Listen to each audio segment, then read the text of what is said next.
Bonjour à tous et bienvenue dans ce Morning Bull Live. Nous sommes le 29 juillet 2022, dernier jour du mois, et je dois dire que c'est une journée un peu d'introspection parce que je viens de me rendre compte étonnamment par rapport à ce qui s'est passé hier et même cette semaine qu'on est en train de changer complètement de monde, on est en train de changer de paradigme économique, plus rien n'est pareil, toutes nos références sont effacées et c'est pas facile à gérer. Alors, ce qui est assez fou, ce qui est assez génial en ce moment, c'est que tout n'est que bonnes nouvelles. Même ce qui avant était considéré comme des mauvaises nouvelles sont devenus des bonnes nouvelles, voire des excellentes nouvelles. Tout est une question d'interprétation, sauf que c'est pas de notre interprétation qu'il s'agit, mais c'est de l'interprétation que font les gens qui nous dirigent, les gens qui dirigent l'économie. Donc aujourd'hui, on vient de nous refaire un nouveau cours magistral d'économie depuis quelques jours. Et ça, il faut quand même le digérer un tout petit peu parce que ce monde est clairement, mais clairement en train de se transformer.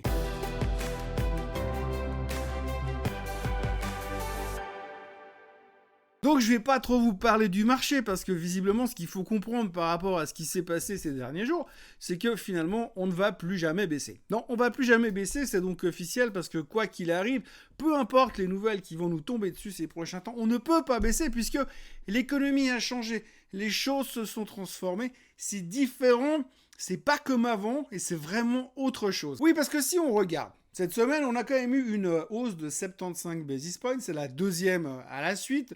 On est monté de 0 à quasiment 2,5 sur les taux directeurs aux États-Unis à une vitesse stratosphérique. Ok, pour combattre l'inflation, parce que n'oublions jamais que l'inflation, c'est mal, c'est le grand Satan, c'est le truc qu'il faut vraiment combattre. Et donc finalement, cette hausse des taux était bienvenue, était salutaire. Mais quand même, c'est beaucoup, hein, historiquement parlant, quand les taux ils montent comme ça à cette vitesse-là, les marchés ils aiment pas trop, les marchés actions en tous les cas. Enfin, c'est comme ça que ça fonctionnait avant, dans l'ancienne économie.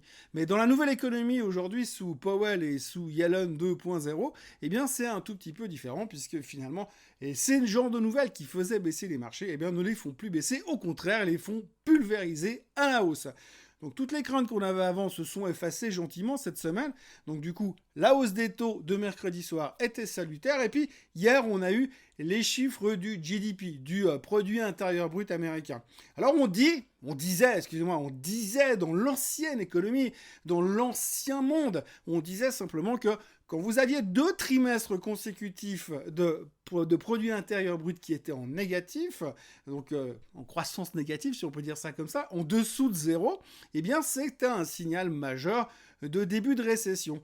Eh bien hier, ils ont annoncé que le GDP américain, le PIB américain, était à moins 0,9. Donc ça faisait 2 trimestres de suite qu'ils étaient en baisse. Et ça, normalement, dans le monde d'avant, ça voulait plutôt dire qu'on était en récession. Sauf que maintenant, c'est pas pareil. Maintenant, c'est plus pareil parce que l'on sait que dès qu'on a 2 trimestres consécutifs en négatif sur le produit intérieur brut d'un pays, ça ne veut pas dire qu'on est en récession, c'est parce qu'en fait, il y a encore d'autres nouveaux facteurs qui entrent. Alors, en l'occurrence, Madame Yellen a parlé hier pour nous expliquer très longuement et de manière pédagogique pour nous dire que finalement, oui, mais d'accord, normalement, ça pourrait être une récession, mais en fait, comme la croissance est encore bonne, comme le consommateur dépense toujours et qu'en plus, l'emploi n'est pas en train de partir en vrille, eh bien, ça se passe super bien. Donc, ça n'est pas une récession. Donc on a changé un peu la définition, ça fait quelques jours qu'on en parle, hein. Finalement aujourd'hui le gouvernement américain en place a donc décidé que les lois économiques n'étaient plus les mêmes qu'avant, les références économiques sont différentes. Alors comme disait l'autre, eh bien c'est pas pareil parce que c'est différent, donc du coup, eh bien tout va bien, il suffit juste d'interpréter un petit peu les lois économiques pour se dire que finalement ça peut faire que monter, et ça ne peut donc plus jamais baisser. Donc lui dorénavant, hop, c'est fini, on ne veut plus jamais en entendre parler, puisqu'on sait tous aujourd'hui que les marchés ne vont plus jamais baisser et que c'est donc le territoire des boules qui est de retour. Donc voilà, c'est la grande nouvelle de la journée, nous ne sommes pas en récession, il n'y a pas de risque de récession ou quasiment pas. Powell nous l'a dit, qu'il ne pensait pas que ça se produirait. Madame Yellen nous le confirme hier. Si on ne veut pas comprendre avec ça, je ne vois pas à quel moment on va comprendre. Tout est parfait dans le meilleur des mondes. Et puis d'ailleurs, si on regarde bien les publications trimestrielles, hier soir, il y avait quelques noms qui publiaient quelques noms, des bricoles, hein, des trucs pas très très importants, Amazon, Apple. Alors ça, c'est drôle, hein.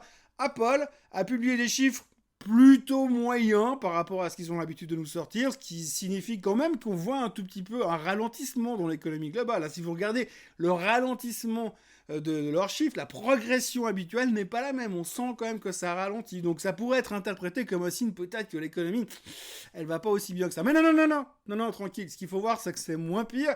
Et ce qu'il faut voir, c'est qu'ils ont réussi à finalement à continuer à faire leur business et ils ne voient aucun signe de ralentissement dans le business des PC ou dans le business des smartphones. Donc du coup, ça se passe plutôt pas mal. C'était une bonne nouvelle, c'était moins pire et encourageant pour la suite. Alors ils ont dit que la visibilité pour le futur était positive, ils ont dit que probablement les chaînes d'approvisionnement, ça allait se régler assez rapidement. Bref, tout va bien chez Apple, c'est fantastique, plus 3% hier soir, after close. Amazon sont en perte de nouveau sur le trimestre à cause de Rivian. Alors souvenez-vous, le dernier trimestre, on s'était déjà pris une tôle sur Amazon parce qu'on avait oublié de calculer les prises de participation dans Rivian.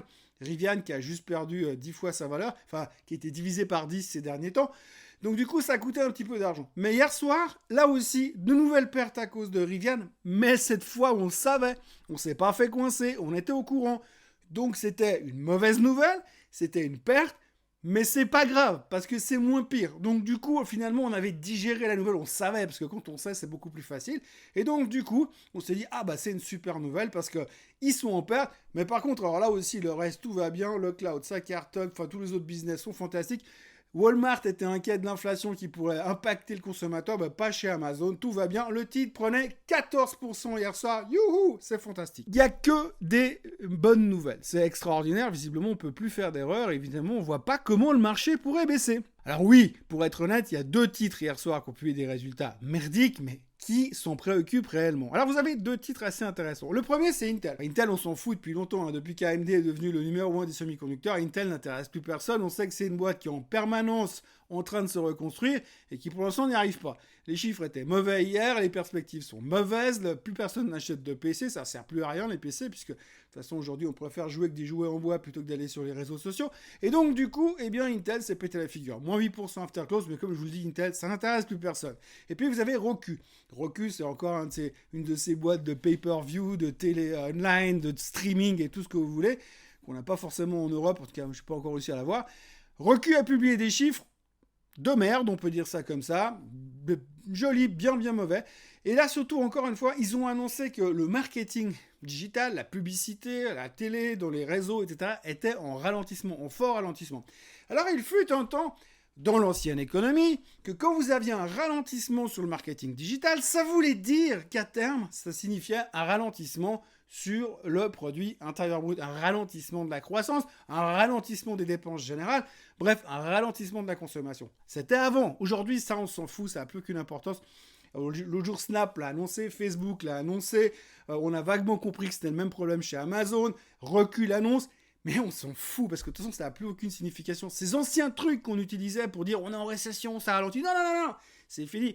Maintenant, il y a bien d'autres trucs beaucoup plus intéressants à viser, comme tant que l'emploi va, tout va. Donc tout ça pour dire que Roku s'est fait défoncer hier soir, moins 25% after close.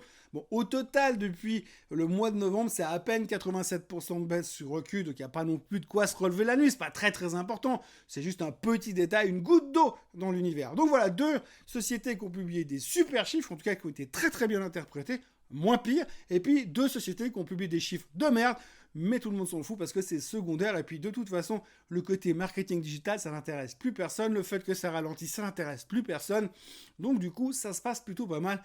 Et franchement, on vit dans une espèce de période absolument géniale, tout est fantastique. Même le pétrole, hier on annonce qu'il y a une forte demande au niveau du pétrole, de l'essence aux États-Unis, plus 8,5% sur la demande de l'essence aux États-Unis, et le pétrole baisse, parce qu'on parle toujours de destruction de la demande.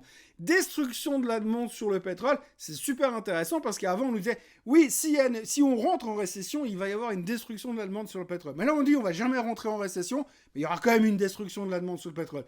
Donc on va avoir une récession undercover. Ça, c'est un nouveau truc que les Américains sont en train d'inventer, c'est la récession undercover. On ne sait pas qu'elle est là pour de vrai. Donc du coup, eh bien, le pétrole peut quand même baisser.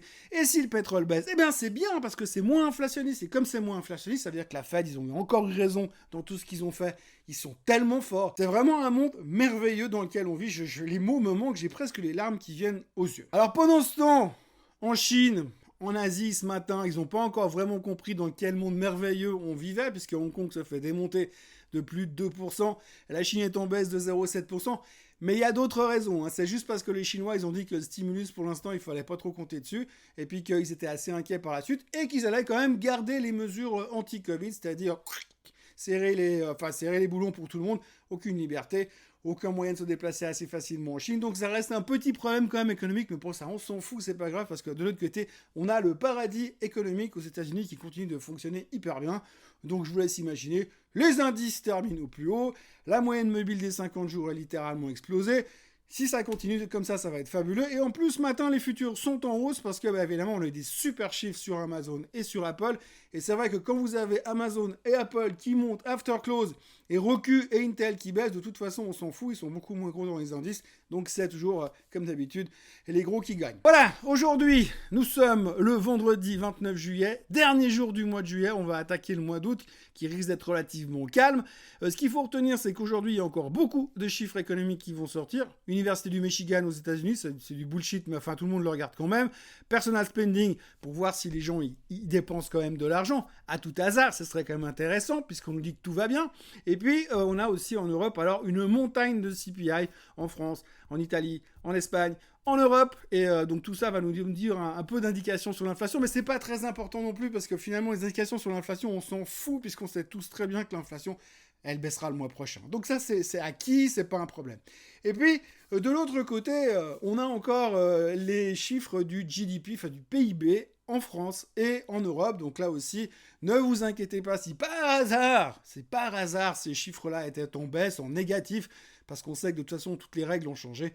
Donc on n'a pas vraiment de soucis à se faire de ce côté-là. Bref, je vous le dis, tout va bien. C'est merveilleux. Et en plus de tout ça, eh bien, c'est vendredi, c'est le week-end. Donc, on a non seulement le week-end, mais 3 jours de congé, puisque lundi, c'est le 1er août, la fête nationale suisse. Je vous dispense de chanter l'hymne national tout de suite. Mais en tous les cas, j'aimerais vous souhaiter un excellent week-end, un long week-end. N'oubliez pas de vous abonner à la chaîne Suisse Côte en français. Ça cartonne de plus en plus. On a eu beaucoup d'inscriptions hier. On continue dans cette direction. N'oubliez pas de liker cette vidéo. Et puis, moi, je vous retrouverai pour un Swiss Bliss tout à l'heure, vers 9h. Et puis, pour un Morning Bull Live, eh bien, ça sera mardi prochain, puisque lundi, c'est férié. Passez une excellente journée et un très bon week-end. Et merci d'avoir été encore une fois là avec moi. Bye bye.